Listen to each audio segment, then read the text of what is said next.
5 মামলা থেকে খালাস পেলেন বিএনপি চেয়ারপারসন বেগম খালেদা জিয়া। ঢাকা মুখ্য মহানগর হাকিম আদালতের বিচারক মাহবুব আলম এবং তোফাজ্জল হোসেন এই রায় দিয়েছেন। এর মধ্যে 2টি মামলা জন্মদিন পালন এবং বীর মুক্তিযোদ্ধাদের নিয়ে কটূক্তির অভিযোগ দায়ের করা হয়।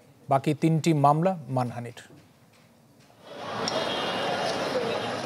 শেখ হাসিনা সরকারের মেয়াদে খালেদা জিয়ার বিরুদ্ধে 30টিরও বেশি মামলা হয় বিভিন্ন আদালতে।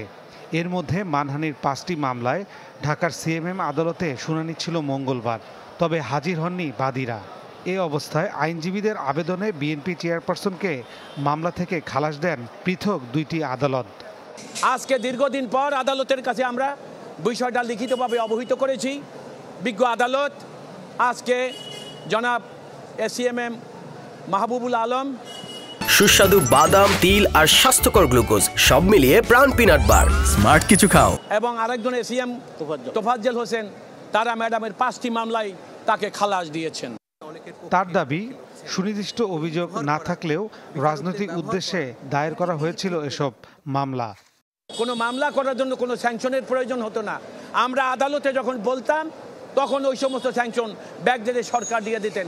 সরকারের পৃষ্ঠপোষকতা থাকলেও মামলা চলমান ছিল। এদিন নাইকো দুর্নীতি মামলায় সাক্ষ্য নেয়ার দিন ধার্য ছিল আদালতে, তবে সাক্ষীদের কাউকে হাজির করতে পারেনি দুদক। 3 তারিখ যেহেতু সাক্ষী আসে নাই, সেহেতু আমরা বলেছি মামলাটির যেহেতু কোনো মেরিট নাই, আমরা মামলাটি ক্লোজ চেয়েছিলাম, যে মামলার কার্যক্রম শেষ করার জন্য বলেছি কোর্টকে। কোর্ট বলেছে যদি সাক্ষী না আসে নেক্সট ডেট 8-9 তারিখে সাক্ষী না আসলে মামলার কার্যক্রম শেষ করে মামলা আর্গুমেন্টে চলে যাবে। ছাত্র জনতার অভ্যুত্থানে গত 5 আগস্ট পতন হয় আওয়ামী লীগ সরকারের। এর পরদিন জিয়া অরফারেন্স ট্রাস্ট ও জিয়া চ্যারিটেবল ট্রাস্ট মামলায় খালেদা জিয়ার দণ্ড মওকুফ করে মুক্তি দেওয়ার নির্দেশ দেন রাষ্ট্রপতি। ফয়সাল হোসেন, চ্যানেল 24, ঢাকা।